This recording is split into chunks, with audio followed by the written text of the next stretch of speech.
Ditemukan setidaknya ada 70 kematian anak-anak di Gambia. Kematian pertama dilaporkan pada September lalu. Hal ini disinyalir karena adanya kasus gagal ginjal akut yang diidap oleh anak-anak tersebut.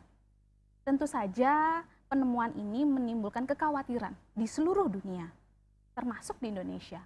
Rasanya belum lepas lagi penanganan COVID di negara kita, kemudian ada isu adanya gagal ginjal akut di Gambia maksud saya. Secara terpisah, Indonesia pada bulan Oktober kemudian mengumumkan adanya larangan semua sirup dan obat-obatan cair di mana ditemukan adanya laporan puluhan kematian pada anak di Indonesia yang diduga kuat menjadi penyebab kasus gagal ginjal akut pada anak-anak di Indonesia. Pada edisi kali ini, Dialog Publika Hukum dan Kebijakan Penyelenggaraan Negara edisi Kamis 17 November 2022 akan mengangkat tema gagal ginjal akut, bagaimana hukum memandangnya? Bersama saya Grizelda, di mana edisi ini adalah edisi kerjasama antara Fakultas Hukum Universitas Mula Warman dengan TVRI Kaltim. Telah hadir bersama kami di studio 3 narasumber untuk berdialog terkait tema ini. Yang pertama ada Bapak Amsari Damanik SHMKN. Assalamualaikum Pak Amsari. Waalaikumsalam Mbak. Terima kasih sudah datang di studio untuk berdiskusi bersama. Siap. Pak Amsari adalah dosen dari Fakultas Hukum Universitas Mula Warman. Selanjutnya ada Bapak APT Dr. Andes Muhammad Nasruddin. Selamat sore Pak Nasruddin. Selamat sore, terima kasih sudah bergabung bersama kami di studio untuk berdiskusi. Pak Nasruddin adalah pengurus Pusat Ikatan Apoteker Indonesia.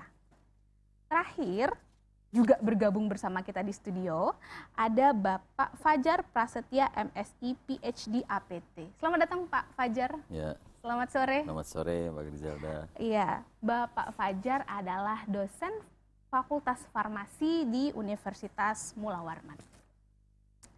Juga bergabung bersama kami teman-teman dari Fakultas Hukum Universitas Mula Warman melalui Zoom untuk berdiskusi bersama. Selamat sore teman-teman, apa sudah masuk?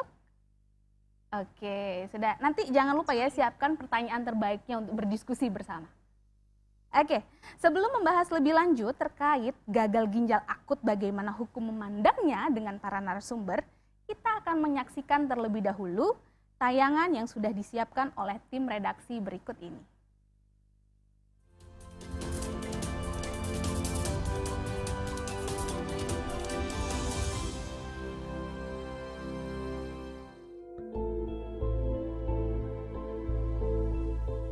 Fenomena gagal ginjal akut yang menyasar anak di Indonesia akhir-akhir ini cukup membuat banyak orang tua khawatir. Bagaimana tidak, per Oktober 2022, Menteri Kesehatan Budi Gunadi Sadikin mengungkap bahwa fenomena tersebut telah memakan korban jiwa sebanyak 133 anak dari total 245 anak yang terkonfirmasi mengidap gagal ginjal akut. Hingga saat ini, temuan kasus gagal ginjal akut setidaknya terdapat di 26 provinsi di Indonesia. Berdasarkan informasi yang disampaikan oleh BPOM dan telah berkembang luas di masyarakat, salah satu penyebab gagal ginjal akut terhadap anak di Indonesia adalah kandungan senyawa berbahaya pada obat sirup yang diminum oleh anak, yakni etilena glikol, dietilen glikol, dan etilena glikol butir eter.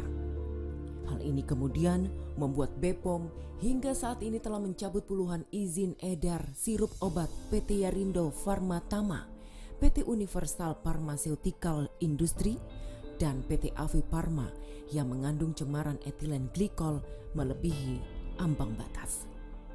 Terhadap kondisi tersebut, masyarakat harus memahami bahwa fenomena gagal ginjal akut pada dasarnya bukan persoalan kesehatan semata. Terdapat dimensi hukum yang juga harus ditonjolkan ke dalam ruang-ruang publik. Bagaimanapun, seluruh anak di Indonesia, khususnya anak yang menjadi korban gagal ginjal akut, harus mendapatkan perlindungan oleh negara. Oleh karena itu, Dialog Publika Hukum dan Penyelenggaraan Negara edisi kali ini hadir untuk membahas soal bagaimana hukum memandang fenomena gagal ginjal akut. Sejauh apa peran BPOM dan BBPOM dalam mengawasi obat selama ini? Siapa yang dapat dipertanggungjawabkan secara hukum atas jatuhnya korban dari fenomena gagal ginjal akut, serta bagaimana solusi ke depan terhadap persoalan tersebut? Saksikan jawaban selengkapnya dalam Dialog Publika, Hukum dan Kebijakan Penyelenggaraan Negara edisi hari ini.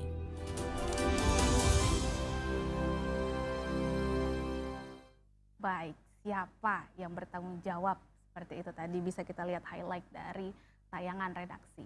Saya pertama akan ke Pak Fajar terlebih dahulu. Pak Fajar, sebelum kita berbicara lebih jauh terkait tanggung jawab seperti itu, kan diduga penyebab tingginya kematian akibat kasus gagal ginjal ini karena disinyalir ada zat toksik di dalam kandungan sirup obat anak seperti itu. Nah, bisa dijelasin nggak Pak, bagaimana sebenarnya senyawa tersebut di tubuh anak, reaksi di tubuh anak-anak itu seperti apa sehingga bisa berdampak pada kematian di anak sendiri? Silakan Pak Fajar. Ya, jadi memang terkait dengan khususnya lebih tepatnya saya gunakan istilah kata cemaran ya, yang cemaran ya. Itu. Jadi memang sehingga itu kan menjadi dasar untuk penutupan atau penarikan beberapa produk. Dan memang seperti etilen glikol sendiri pun itu punya kemungkinan menyebabkan kerusakan sel pada unit fungsional ginjal nefron pada bagian tubular itu dia memang sudah terindikasi cukup lama, tetapi ini bukan kasus yang sering muncul, tapi ini kita sebenarnya sudah diketahui. Oh, zat cemaran etilen ini sebenarnya sudah ada sejak dulu ya, di kandungan obat sirup pada anak-anak. Saat itu mungkin saya tidak pastikan itu obat sirup ya. Okay. Saya pernah baca jurnal tahun 1936 atau 37. Kasus itu sudah ada. Hanya saja saat itu dosis atau jumlah etilen glikol yang dikonsumsi itu 100 mili. Okay. Kurang lebih seperti itu. Artinya artinya 100 mili itu sudah hampir lebih dari satu botol obat. Sementara kan anak-anak minum palingan 5 mili, 10 mili. Betul. Artinya dia bisa merusak atau menyebabkan gagal ginjal akut pada epitelial sel tersebut, sehingga menyebabkan penurunan atau bahkan bisa tidak berfungsi ginjal. Itu benar, secara ilmiah bisa ada dasarnya. Hanya saja yang kita ketahui itu pada dosis yang cukup besar. Okay. Nah, kalau sekarang ini, dan itu pun sebetulnya bukan etilen glikolnya, tetapi hasil metabolismenya atau yang kita sebut metabolit. Bisa jadi menyebabkan. Etilen glikol itu metabolisme di dalam tubuh ya, dan akhirnya berubah menjadi zat toksik. Akhirnya itu yang dikaitkan dengan itu kalsium oksalat. Okay. Kalsium oksalat. Tapi pun itu pada mekanismenya banyak hal yang bisa dikaitkan. Contoh, di situ disebutkan artinya kita ini kan kita sudah pernah pelajari ya. Pada saat kekurangan vitamin B misalnya. Okay. Nah, itu dia bisa tinggi kadar kalsium oksalatnya. Tapi kalau yang kadar vitaminnya cukup, harusnya si etilen glikol tadi tidak, karena dia itu salah satu atau major pathway atau yang bisa terjadi. Tapi kemungkinan itu bukan hanya satu, banyak kemungkinan lain. Nah, apalagi kalau misalnya kadar vitamin atau kandungan vitamin atau kadar gizi vitamin B1, B2, B3 itu cukup, maka tidak terjadi kalsium oksalat tadi. Jadi bisa dibilang kalau orang hukum bilang kasuistis ya Pak, ya tergantung bagaimana metabolisme si anak sendiri. Nah, pertanyaan saya kemudian adalah apakah hal tersebut berlaku pada orang dewasa atau itu menjadi tercemar hanya di metabolisme anak-anak? Kalau efeknya di orang dewasa seperti apa? Saya kira itu untuk yang saya sampaikan tadi pada orang dewasa. Pada anak-anak itu harusnya lebih harus kita kasus per kasus. Oke. Karena tubuh ini kompleks, artinya senyawa A masuk tubuh belum tentu dia pasti jadi B, karena itu pathway-nya itu banyak. Oke. Tergantung kondisi lingkungan pada saat obat tadi masuk. Itu kenapa orang ada minum obat, wah ada efeknya, ada yang enggak. Contoh nih, saya bawa satu variabel berat badan. Nah, itu sudah beda-beda kan? Oh, beda berat badan saja bisa Sudah berpengaruh. berdampak Iya, berbeda. Iya. Minum obat plus, saya orang yang Pak Nasruddin misalnya sering minum kopi, itu pasti beda juga nanti. Oke. Pak, kalau misalnya kita lihat rilis terakhir BPOM ada sekian obat yang disinyalir. Ini kan bisa dibilang obat-obat yang sebenarnya sudah lama seperti itu. Kok baru sekarang ya Pak ya? Ya, sebetulnya itu banyak hal yang bisa. Artinya saya berbicara kemungkinan ya. Oke. Berbicara kemungkinan. Tapi yang kemungkinan yang saya pilih kemungkinan yang paling, karena ini kan TV pemersatu ya. Jadi saya pilih kemungkinan yang paling menurut saya mungkin cukup besar dan sesuai dengan kondisi yang terjadi pada akhir-akhir ini. Nah, khususnya pada beberapa bulan terakhir ini pengamatan saya pribadi ya. Saya tidak mengkaji secara ilmiah, tidak. Artinya angka kejadian batuk pilek itu cukup tinggi. Karena perubahan musim? Artinya banyak hal. Misal apakah terkait musim, terkait masih di akhir-akhir pandemi, artinya banyak macam lah. Nah, penggunaan obat yang begitu tinggi, mungkin kalau anak itu kan, kalau yang khususnya penggunaan paracetamol untuk anak ya, demam, orang tua kan khawatir tuh. Nah, terkadang buruk lagi edukasi terhadap masyarakat atau orang awam terkait penggunaan obat ini tidak, menurut saya pribadi itu kurang maksimal. Sehingga kadang sering sekali saya dapati penggunaan minum paracetamol misalnya, obat sirup demam atau yang sudah bercampur dengan obat-obat lain. Itu hampir sehari itu bisa 3 kali. Nah, ini saya kaji sedikit lebih spesifik ya, teknis. Artinya pada saat penggunaan paracetamol itu kan seharusnya demam itu bukanlah masalah kesehatan yang harus kita atasi. Artinya begini, pada saat demam itu jangan langsung diturunkan demamnya. Tapi kita harus pahami dulu demam ini kenapa. Ternyata akibat infeksi, akibat hipersensitivitas dan lain-lain. Artinya ada pemberian obat-obat untuk masalah yang utamanya. Karena demam itu hanya dampak. Nah, kadang orang tua dia enggak berikan itu, yang tidak memberikan obat yang mengatasi penyebabnya. Tapi yang diturunkan dulu demam terus, obat demam akhirnya dirutinkan. Nah, saya ada kemungkinan ini karena keseringan minum obat. Karena obat dengan racun itu yang membedakan hanya dosis. Itu Paracelsus sudah menyatakan, dan itu sampai sekarang terbukti. Bahkan ada indeks terapi panas ya, kalau di farmasi itu ada indeks terapi ini dikatakan dosis sebagai obat, kadar sebagai obat. Ini senyawa yang sama. Ini pada saat dosis tertentu dia sebagai racun. Artinya itu salah satu kemungkinan yang mungkin menyebabkan kenapa kok beberapa tahun ini tidak muncul tapi sekarang muncul. Karena orang minum obat tiap hari udah kayak makan nasi. Iya. Ya kita juga nggak bisa menutup kemungkinan karena efek pasca COVID ini salah satunya kan demam. Jadi kekhawatiran orang tua terhadap dampak dari COVID salah satunya adalah dengan paracetamol seperti itu ya Pak. Ternyata itu memberikan efek lain seperti itu. Oke, baik. Karena mungkin saya tambahkan dikit Mbak. Ini yang penting untuk masyarakat tahu. Jadi tahun 1976 kalau nggak salah itu ada salah satu ilmuwan mendapatkan Nobel Prize, Julius Wagner. Itu dia menggunakan demam untuk mengatasi penyakit. Artinya apa? Demam itu jangan difikirkan hanya melulu masalah yang menimbulkan kerugian. Jadi Tuhan juga menciptakan demam itu ada fungsinya. Jangan sedikit-sedikit demam kasih obat panas, obat paracetamol atau antipiretik lainnya.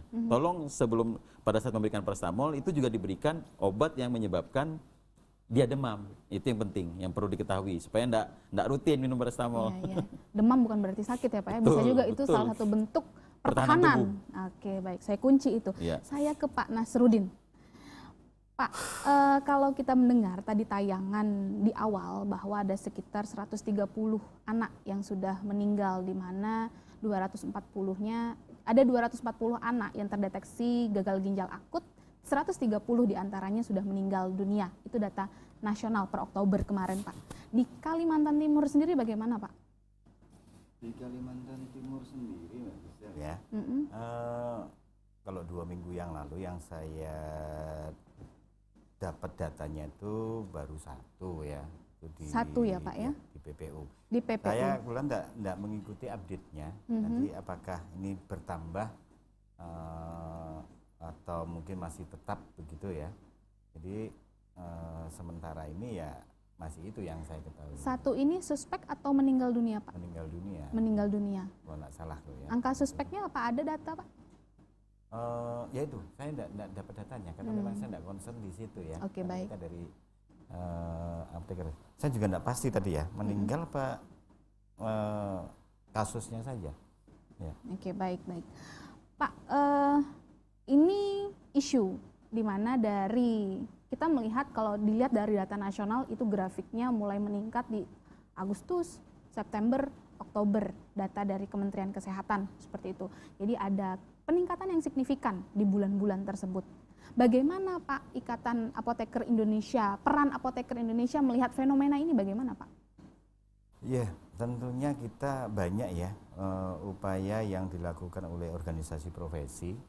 Karena organisasi profesi, khususnya Ikatan Apoteker Indonesia ini lebih kepada pembinaan pada anggotanya yang khususnya apoteker ya, sebagai tenaga kesehatan di bidang kefarmasian. Jadi erat sekali dengan tadi masalah obat-obatan tadi. Cuman memang pertama kita tentunya mempelajari ya, tidak apa maksudnya menelan informasi itu bulat-bulat ya. Baik. Kita juga melakukan apa penelusuran, yaitu penelusuran dari kejadian-kejadian berita ya. Kemudian kita juga melakukan pendalaman-pendalaman dengan berbagai kalangan ya, itu dari industri farmasinya sendiri, kemudian dari teman-teman organisasi profesi yang lain ya. Misalnya Pendalaman terkait apa Pak? ya sebenarnya kasus yang dilaporkan kan AKI ya, acute kidney injury itu penyebabnya kan sebenarnya banyak. Jadi itu juga kemarin berita pertama yang disebut masih misterius ya. Bisa jadi memang salah satu faktornya adalah tadi ya, ada faktor karena infeksi ya, dengan ada karena gizi buruk yang kurang lebih mirip-mirip ya dengan di Gambia kemarin. Juga kasus terkait dengan yang ethylene glycol ini. Ya memang jadi sebenarnya seperti apa? Nah kita mencari itu misalnya di dalam Ikatan Apoteker Indonesia adalah salah satu himpunan seminat ya. Himpunan seminat itu adalah kumpulan daripada apoteker-apoteker yang punya minat yang sama. Jadi ada yang dari rumah sakit, ada yang dari apotek ya, puskesmas, dan salah satunya juga adalah industri, Disparin namanya, himpunan seminat farmasi industri. Nah kita menggali sebenarnya apakah benar yang seperti ini. Nah tentunya kita sudah dapat juga bahan yang cukup banyak sebagai pertimbangan atau memberikan masukan pada pemerintah. Jadi sudah ada rekomendasi kan yang diberikan kepada ada pemerintah? beberapa rekomendasi dari organisasi profesi. Terkait apa Pak rekomendasi tersebut? Ya salah satunya ialah terkait begini nih, kasus ini begitu mencuat ya. Betul. Itu kan edaran pertama tidak boleh menggunakan sirup. Betul. Nah ini kan jadi satu masalah yang cukup serius seperti ini ya, baik dari masyarakatnya sendiri atau mungkin pelayan kesehatan masyarakatnya, tenaga kefarmasiannya. Ya, jadi masyarakat tidak boleh nih, apoteknya tidak boleh jual sirup nih. Betul. Ya, tanda kutip ya jual, padahal itu melayangkan ya. Betul. Berdasarkan resep. Nah kemudian masyarakatnya kan bingung nih, saya nggak boleh menggunakan sirup, kenapa? Alasannya apa? Kan walaupun ada istilahnya beritanya, tapi kan ada masyarakat yang tidak mengakses ya informasi tersebut. Tidak semua masyarakat menerima informasi betul. secara utuh. Mereka tahunya nggak boleh lagi ke apotek, mau beli tidak boleh.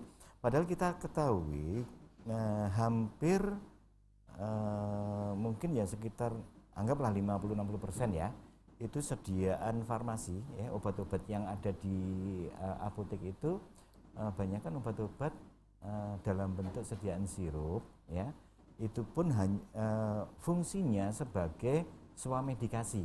Jadi swamedikasi ini adalah upaya pemerintah untuk mendidik masyarakat agar mereka bisa mampu mengobati dirinya sendiri pada kasus-kasus penyakit ringan. Misalnya? Salah satunya tadi misalnya walaupun itu dalam bentuk gejala ya, mengurangi gejalanya panas, parastamol. Nah itu masyarakat tidak perlu lagi lah ke fasilitas pelayanan kesehatan, ke rumah sakit ya misalnya itu, atau mungkin ke puskesmas. Ini ya kalau demam sedikit jadi coba dulu diturunkan panasnya. Nah misalkan seperti itu. Jadi kemampuan masyarakat untuk bisa melakukan swamedikasi ini sebenarnya akan bagus karena tidak akan membebani fasilitas pelayanan kesehatan. Coba bayangkan kalau penyakitnya ringan nanti antri semua di rumah sakit gitu ya. Nah jadi itu salah satunya. Jadi kan kita harus mencari nih antara kebingungan masyarakat dengan kita di apotek ini sebenarnya tidak bolehnya kenapa? Apakah masih ada jalan keluar? Oh jadi itu yang dilakukan oleh IAI? Iya, IAI melakukan itu salah satunya. Jadi adakah pengawasan yang dilakukan oleh IAI misalnya? IAI tidak concern pada pengawasan. Tidak concern pada pengawasan. Maksudnya pengawasan apa ini? Ya misalnya dilihat oh ternyata sudah ada beberapa obat misalnya yang disinyalir seperti itu, diduga seperti itu. Adakah mekanisme seperti itu di IAI? Jadi peraturan perundangan itu sudah menjelaskan ya bahwa ini kalau di dalam industri farmasi ya. Nah, jadi kalau IAI kan lebih concern terhadap pembinaan ke anggota ya. Jadi pembinaan ke anggota. Nah, kalau terkait dengan peraturan dalam industri farmasi itu ada dua fungsi. Pertama, fungsi pembinaan itu ada di Kementerian Kesehatan. Dan fungsi pengawasan ada di Badan POM. Nah, jadi ada Badan POM itu juga lebih concern terhadap komoditas. Nah, kalau yang Kementerian Kesehatan lebih concern pada sarana dan pelayanan kesehatannya. Nah, kalau organisasi profesi ngurusi anggotanya ya, pembinaan ke anggota. Jadi tidak melakukan pengawasan. Baik, saya highlight. Jadi memang peran IAI sendiri lebih ke internal ya Pak ya? Ya. Baik. Kita akan jeda sejenak Bapak-bapak. Pak Amsari terlebih setelah ini akan kita kulik bagaimana sebenarnya sisi hukum terkait hal ini. Jangan kemana-mana, pemirsa, kita akan kembali lagi setelah iklan berikut ini.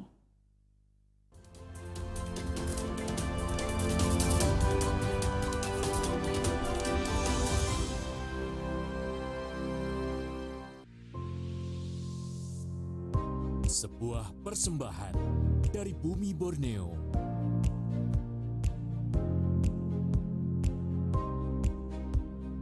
Menampilkan keelokan warisan sejarah.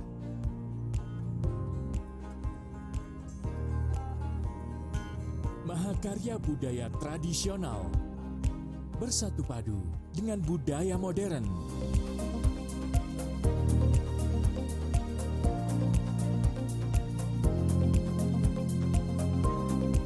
Petualangan tak ternilai dalam asrinya hutan tropis Kalimantan.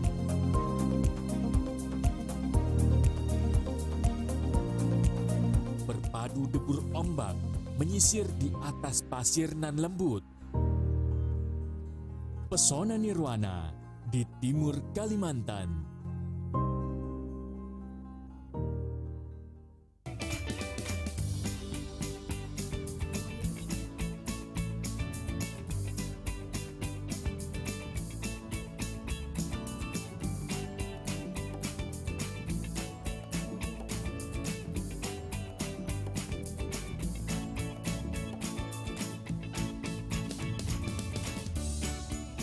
Gimana?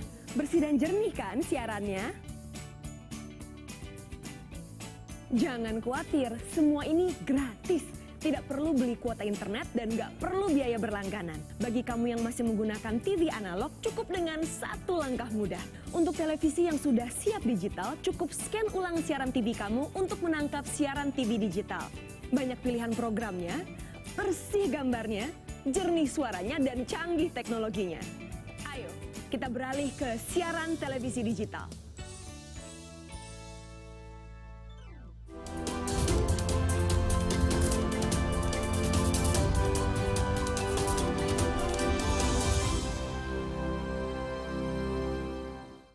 Baik, selamat datang kembali pemirsa dalam Dialog Publika, Hukum dan Penyelenggaraan Kebijakan Negara dalam edisi Gagal Ginjal Akut. Bagaimana hukum memandangnya? Sesi ini kita akan menjawab hal tersebut. Pak Amsari dari Fakultas Hukum Universitas Mula Warman. Pak, tadi kita sudah dengar korban jiwa yang timbul dari kasus gagal ginjal akut ini. Dan itu kata Pak Fajar dan Pak Nasruddin bisa bermacam-macam sebenarnya penyebabnya seperti itu. Walaupun statement dari Kementerian Kesehatan adalah ada dugaan kuat bahwa itu disinyalir dari senyawa toksik seperti itu ya. Nah, bagaimana Pak Amsari melihat hal ini? Mengingat sudah ada korban jiwa nih, sudah ada anak-anak yang meninggal, 130 anak-anak. Bagaimana Pak Amsari, bagaimana hukum melihat hal ini, Pak Amsari? Terima kasih Mbak Griselda, bahwa yang ingin pertama saya sampaikan dalam hal ini kita turut prihatin atas terjadinya peristiwa ini karena telah banyak memakan korban sebanyak 143 lebih ya. Yang telah meninggal dunia. Lantas hari ini kita harus jujur dan secara fair mengatakan bahwa hari ini negara ya telah gagal dalam memberikan perlindungan hukum terhadap warga negara. Hal ini bisa terlihat bagaimana undang-undang perlindungan anak sebenarnya diatur hak-hak seorang anak. Baik itu dari segi kesehatan, kemudian kepastian akan perlindungan terhadap kesehatan tersebut. Nah, hal ini Undang-Undang Perlindungan Anak telah mengatur agar negara ini bisa menjamin hak daripada kesehatan anak itu sendiri. Nah, kemudian yang kedua, di samping hak kesehatan atas anak belum terpenuhi, hak anak ini tentu merupakan salah satu anggota masyarakat. Yang bisa kita katakan bahwasanya anak ini merupakan bagian daripada masyarakat yang memiliki hak tertentu dalam undang-undang konsumen. Jadi anak pun dianggap sebagai subjek dari undang-undang perlindungan konsumen. Iya, benar Mbak. Jadi di dalam undang-undang konsumen itu dikatakan bahwasanya konsumen itu ialah setiap orang yang memakai barang dan jasa yang mana barang dan jasa itu digunakan untuk kepentingan diri, kepentingan keluarga, bahkan kepentingan orang banyak dan tidak untuk diperdagangkan. Nah, hal inilah yang saya pikir tidak dilindungi oleh negara. Nah, dalam hal ini saya pikir kalau ada pertanyaan apakah ini bisa dibawa karena hukum, menurut analisis saya ini bisa saja dibawa karena hukum, karena tidak adanya perlindungan hukum yang diberikan negara kepada warga negaranya. Tidak adanya perlindungan hukum yang diberikan negara kepada warga negara. Ya. Tapi sebelumnya tadi Bapak mention ada hak-hak yang ada hak-hak seharusnya yang dijamin oleh negara seperti itu. Dalam undang-undang perlindungan konsumen terkhusus, apa misalnya hak-hak yang seharusnya dijamin oleh negara, terutama bagi konsumen, bagi pengguna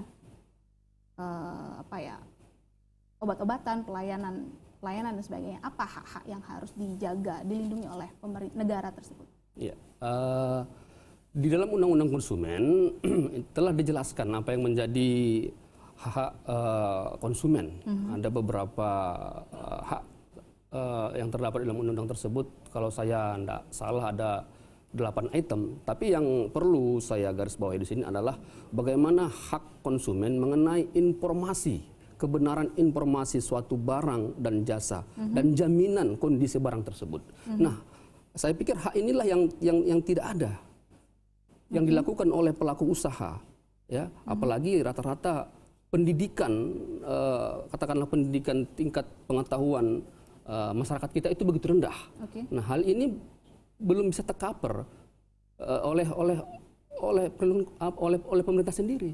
Seharusnya di situ telah nyata dibuat apa kandungan daripada obat ini, ya, informasi yang baik dan jujur. Nah, hal ini yang tidak didapat oleh konsumen, sehingga jangan kita lupa bahwa semangat spirit daripada undang-undang konsumen ini adalah untuk memberikan kedudukan yang seimbang antara konsumen dan pelaku usaha, sehingga lahirlah undang-undang konsumen ini sebagai jawaban karena bisa dilihat dengan adanya peristiwa-peristiwa hukum, maka kedudukan konsumen tidak seimbang. Dengan lahirnya undang-undang ini diharapkan kedudukan antara konsumen dengan pelaku usaha itu bisa seimbang. Saya garis bawahi, menurut Bapak salah satu hak yang dilanggar adalah keterbukaan informasi. Ya.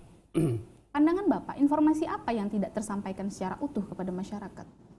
Ya, jelas Mbak, jelas kalau saya pikir informasi terkait kandungan, ya, kandungan obat, itu kan kalau saya lihat Mbak ya, kalau saya perhatikan dengan tingkat jangankan masyarakat awam ya, kita sendiri juga sulit untuk tidak paham membaca apa sih sebenarnya maksud daripada obat-obat pengertian tersebut yang ada di obat-obat itu, apalagi masyarakat awam. Apakah saya ke Pak Fajar sebentar, apakah ada misinformasi Pak yang disampaikan dalam kandungan obat tersebut sehingga menimbulkan korban jiwa? Oke, kalau terkait cemaran mungkin iya, yang dihentikan produksi itu ya. Tapi kalau di luar itu saya kira sudah cukup berimbang ya informasi, karena untuk bisa mendapatkan nomor izin edar itu kan cukup ketat ya Pak Nasruddin ya. Sifat cemaran ini bagaimana sih Pak di dalam, apakah itu tidak dituliskan seperti itu di dalam zat aktif obat itu? Kalau yang perkembangan dengan berita terbaru itu kan karena memang tidak sesuai ya antara apa yang tertulis, kan dia untuk cemaran itu kan dia punya ambang, punya nilai range, nah itu ternyata tidak sesuai. Itu yang apa, ada beberapa yang ditarik itu kan produknya. Nah di luar itu saya kira sesuai. Hanya saja yang seperti sempat saya pandangan saya tadi, informasi bagaimana menggunakan obat dengan baik dan benar ini di masyarakat itu yang mungkin, tapi itu menurut pandangan saya ya, artinya yang saya amati itu yang masih kurang sering untuk diterima masyarakat. Oke, saya ke Pak Amsarit lagi, karena tadi ada statement. Silakan Pak, silakan Pak Nas.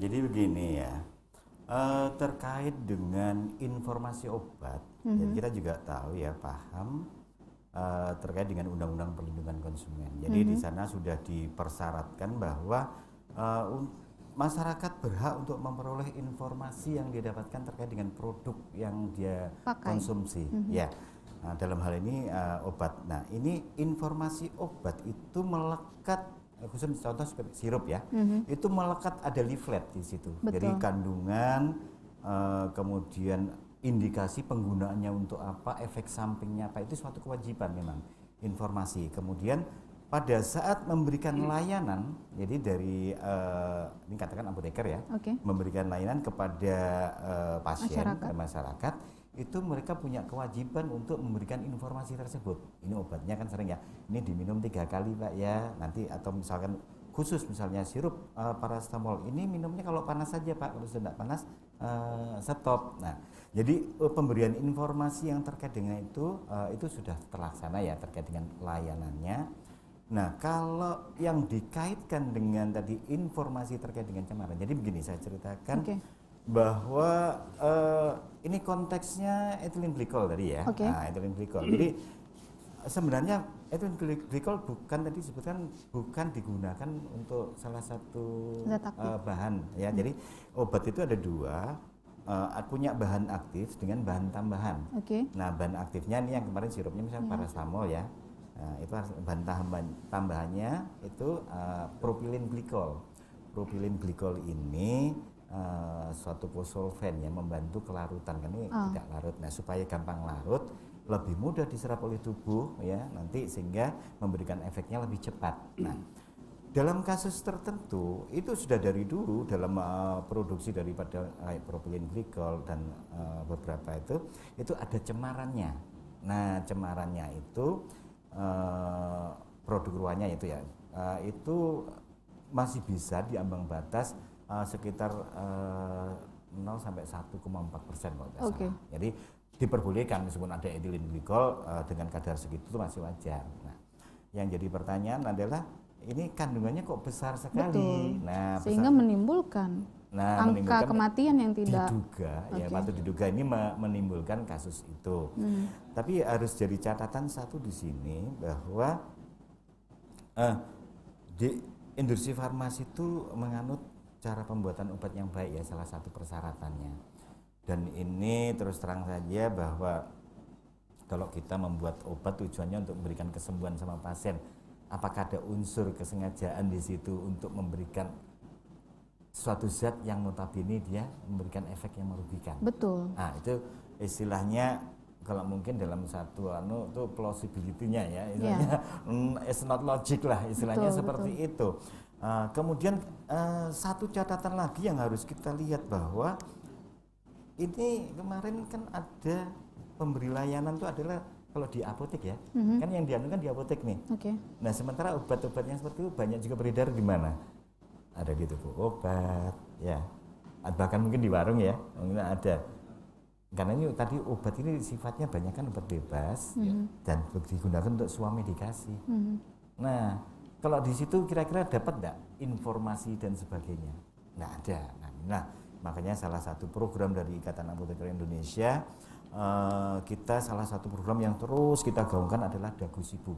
Jadi dapatkan, gunakan, simpan dan buang obat itu. Nah, ini selalu kita kampanyekan supaya masyarakat lebih paham pada saat untuk menggunakan obat itu seperti apa. Ya, dari awal sampai akhir. Tapi kan yang menjadi masalah tadi seperti yang Bapak bilang bahwa adanya kandungan cemaran yang lebih dari ambang batas seperti itu. Siapa yang seharusnya memastikan kalau kandungan itu tidak lebih dari ambang batas, Pak Nasruddin? Ya, jadi begini, bahwa obat dan bahan obat ya tadi ya. Kalau cara pembuatan obat yang baik CPOB itu mempersyaratkan pada umumnya mereka bahan itu adalah dari ada supply chain manajemennya ya. Supply chain manajemennya itu ini ada pemasoknya nih. Nah, pemasoknya ini kalau industri farmasi dia menggunakan itu dari istilahnya yang approval vendor list ya, itu mereka vendor pemasok yang memang sudah terakreditasi, tersertifikasi ya, mungkin ya, betul-betul ada kualifikasi tertentu ya, ada penilaian tertentu ya pembuatannya. Nah, ini dengan pemasok yang sudah ada garansinya seperti itu, diharapkan bahwa obat ataupun bahan obat ini itu adalah kualitas yang bagus. Jadi kalau kita mengklasifikasikan bahan ya, itu ada bahan obat itu yang istilahnya pharmaceutical grade, jadi khusus untuk farmasi. Di bawahnya ada yang technical grade yang digunakan untuk teknis. Nah, itu tadi kalau memang obatnya itu yang untuk farmasi ya itu biasanya cemarannya kecil dan sebagainya. Nah, masalahnya kemudian adalah sudah terjadi, Pak. Nah, gimana ini bocornya ini? Yang bocornya di situ yang harus ditanda tanyain. Kalau memang itu benar itu ada, nah ini di mana ya? Intinya bahwa dari pemasok industri farmasi hanya berpegang ya di situ ya, berpegang bahwa ini ada selalu memegang SCOA ya, Certificate of Analysis. Nah, jadi ini bahan ini kalau sudah punya sertifikat sudah benar. Betul. Nah, teman dalam ini harusnya di dalam ada CPOB tadi ya, itu memang yang saya tahu ya sementara ini bahwa persyaratan itu hanya pada bahan aktifnya. Nah, bahan tambahnya ini kayaknya belum seluruhnya dites, jadi dari sebagian. Belum seluruhnya dites sehingga memungkinkan adanya kebocoran tersebut. Pak Amsari, siapa yang bertanggung jawab dengan hal tersebut? Kalau ditanya siapa yang bertanggung jawab hal ini, tentunya harus ada kajian yang lebih mendalam, khususnya dalam ranah baik itu pidana maupun tata negara. Karena hari ini pemerintah telah mendelegasikan kewenangannya kepada kementerian, ya, kementerian terkait, baik itu Kementerian Perdagangan, kemudian Perindustrian, nah atau lembaga penyelenggara pengawas obat dan makanan. Oke. Nah tentu kalau ditanya lebih dalam lagi siapa yang bertanggung jawab, nah ini tentu ada kaitannya antara instansi satu dengan instansi lainnya. Jadi ini cukup cukup komprehensif saya pikir untuk menjawab pertanyaan ini, sehingga kita tidak bisa melihat ini dari satu sudut pandang. Tapi kita sepakat ya, ada kelalaian dari negara untuk melindungi masyarakatnya. Iya. Ada kelalaian. Ada kelalaian. Apa yang bisa dilakukan masyarakat terhadap kerugian atas kelalaian tersebut? Ya tentunya di dalam Undang-Undang Perlindungan Konsumen, ketika konsumen ini dirugikan akibat kelalaian yang dilakukan oleh pelaku usaha, tentunya upaya-upaya hukum yang dilakukan oleh masyarakat tentunya melakukan gugatan. Gugatan, masyarakat bisa menggugat. Siapa yang digugat, Pak? Dalam hal ini tentunya yang digugat adalah para yang didelegasikan oleh pemerintah dalam hal ini. Bisa saja BP POM, kemudian Kementerian Kesehatan. Nah, info terkini bahwasanya gugatan hari ini telah masuk. Sudah ada? Sudah ada, masuk gugatan dari oleh masyarakat sipil? Oleh lembaga konsumen yang ada di Jakarta, ditujukan kepada BP POM terkait kerugian yang dialami oleh korban. Sehingga memang uniknya Undang-Undang Konsumen ini memiliki keistimewaan tersendiri. Okay. Artinya para korban yang terkena ini bisa secara bersama-sama menggugat. Nah, jadi tidak satu persatu. Okay. Jadi secara kelompok untuk menggugat kepada pelaku usaha yang merugikan. Dalam hal ini mungkin bisa pelaku usaha atau pendelegasian? Oke. Supplier pihak swasta maupun pejabat negara. Menarik sekali apa yang disampaikan Pak Amsari. Ternyata masyarakat bisa meminta pertanggungjawaban langsung, entah itu kepada pihak sektor swasta maupun ke negara karena kelalaian yang dalam memberikan perlindungan. Ya perlu saya tambahkan juga Mbak terhadap ini kan korbannya anak ya, bahwa di dalam perlindungan anak itu ada hak restitusi. Okay. Ya, artinya untuk menjadikan nama itu lebih baik lagi. Artinya begini, kalau korbannya itu anak, ada pertanggungjawaban swasta di situ, pertanggungjawaban swasta. Bentuknya pemulihan nama baik, kemudian pengobatan, pemakaman, kompensasi bila perlu. Kenapa? Karena yang menjadi korban ini adalah anak. Tentunya yang memberikan kompensasi adalah pihak swasta. Nah, negara juga ya. Terkait dengan itu kan sudah ada, kalau saya tidak salah ya, ada 2 perusahaan yang telah ditetapkan menjadi tersangka dalam hal peredaran obat ini. Betul. Sudah ada 2. Oke, jadi pada intinya masyarakat bisa menggugat. Oke, saya akan ke mahasiswa yang tergabung via Zoom. Saya yakin teman-teman mahasiswa juga sudah ingin sekali bertanya langsung kepada narasumber kita. Oke, teman-teman mahasiswa, silakan yang mau bertanya terlebih dahulu kepada para narasumber. Singkat saja, sebutkan nama dan singkat saja pertanyaannya. Silakan.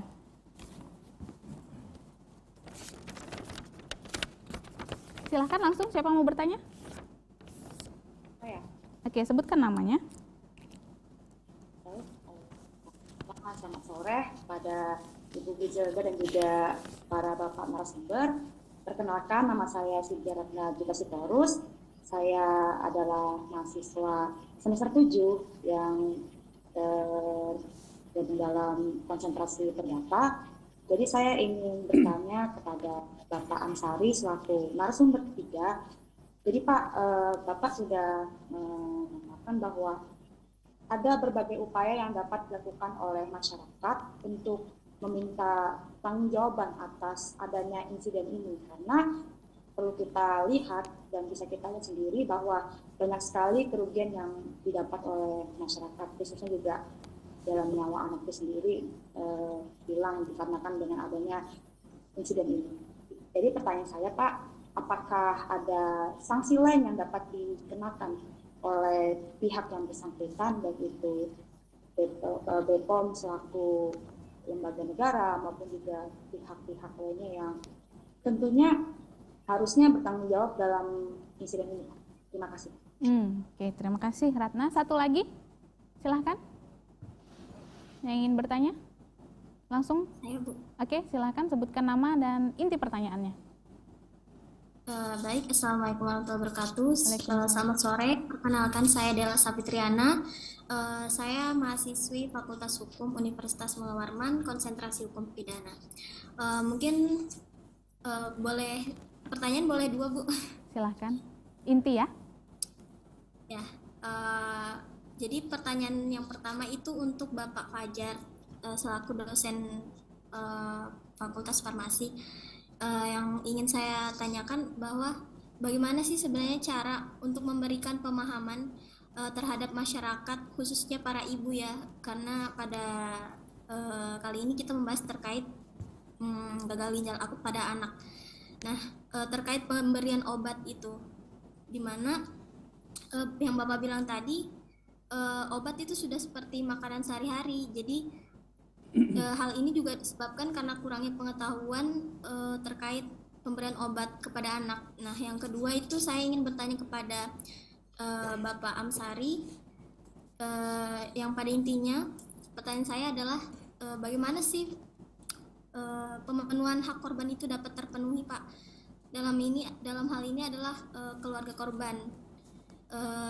Misalnya dari segi viktimologi yang sudah Bapak sebutkan tadi bahwa itu ada hak restitusi atau kompensasi di sana. Nah, itu bagaimana bisa terjamin dapat diterima oleh pihak korban? Mungkin itu dari saya, terima kasih. Oke, terima kasih Della. Saya catat ada 2 pertanyaan. Yang pertama untuk ke Pak Amsari dan yang pertama ke Pak Fajar dan yang kedua adalah ke Pak Amsari. Kita lanjut pertanyaan yang ketiga. Silahkan teman-teman mahasiswa. Ya baik, selamat sore Bapak dan Ibu.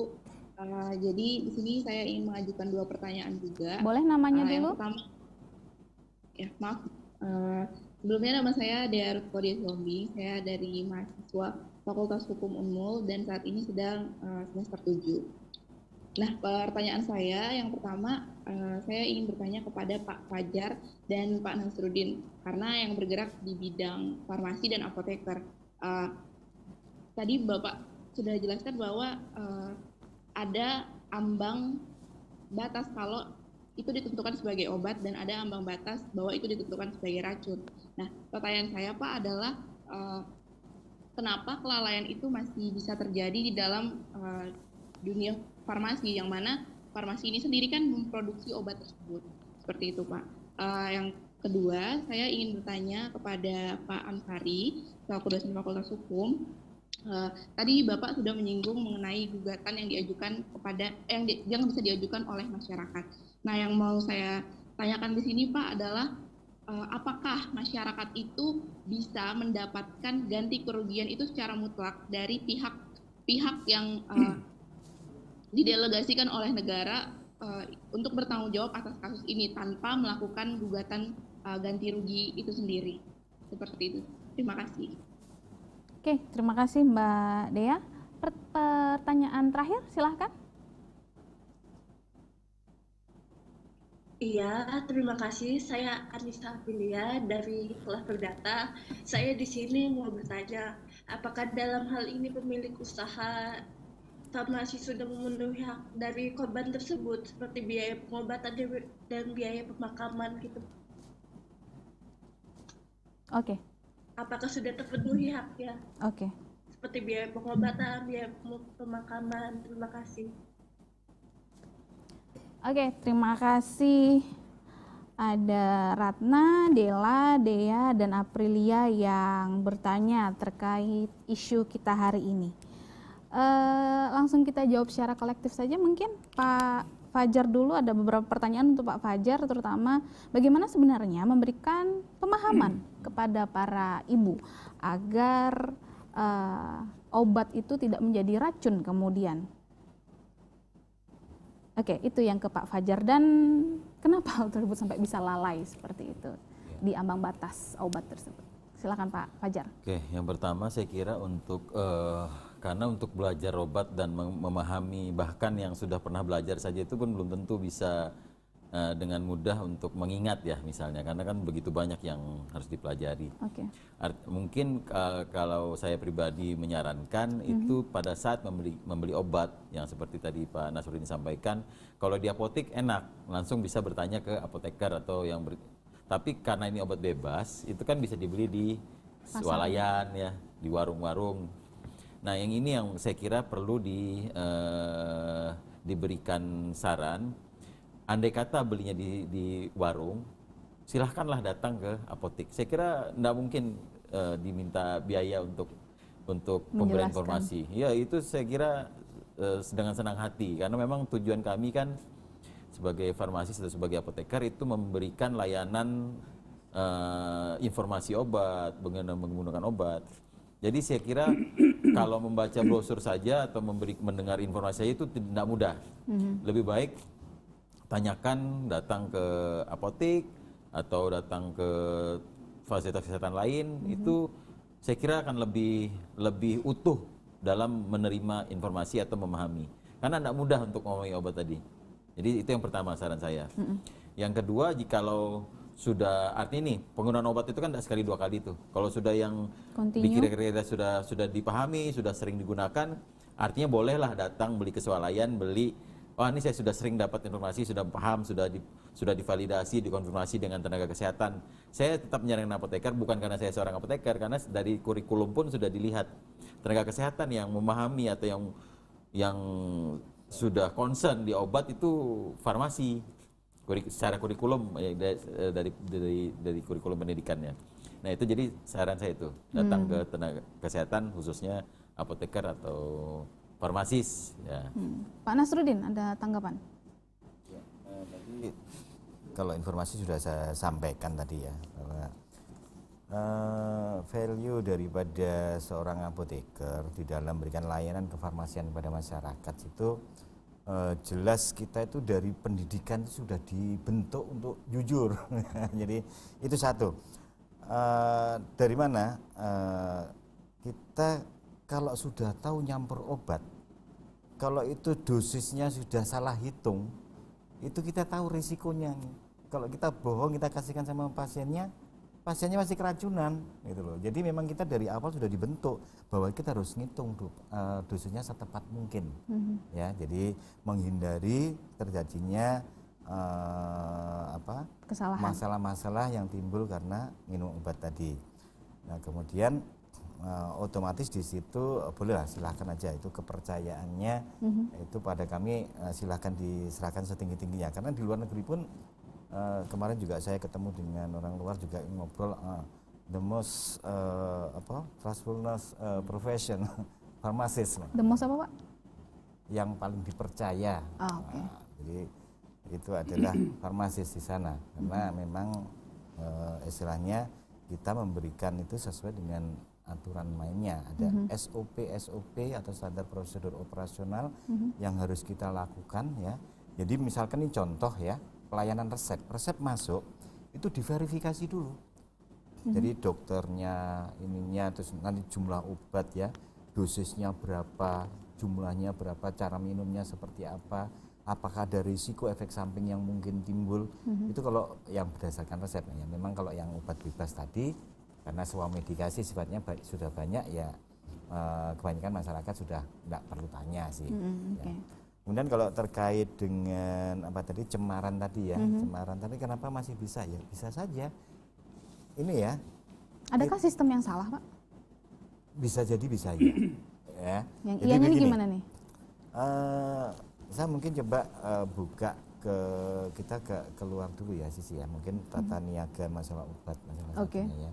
Di situ kalau ini ada pernah terjadi misalnya kesulitan pasokan seperti itu ya, orang kan mungkin memilih ini satu peluang usaha nih. Nah, ini pernah jadi peluang usaha kalau memang ini saya bisa suplai seperti ini duit yang banyak ini. Ingat obat itu kurang lebih tahun 2011 saja yang saya tahu punya datanya itu sekitar berapa triliun ya, 11 triliun lebih itu. Nah, jadi kalau jadi pemasok bahan bakunya saja itu sudah lumayan ya.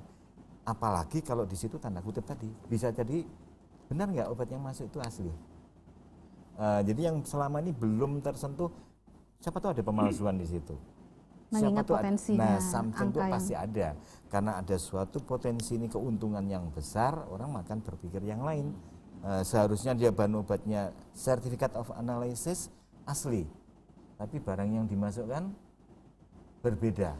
Pak Amsari, Nah, itu. obatnya asli, sertifikatnya asli, ininya berbeda, dan rangkaian pertanyaan tadi banyak sekali Pak Amsari. Silakan dielaborasi dalam waktu yang singkat Pak Amsari. Saya bisa menyampaikan begini Mbak, yang jelas korbannya sudah ada. Betul. Nah, hal ini tentu akan berdampak. Siapa yang bertanggung jawab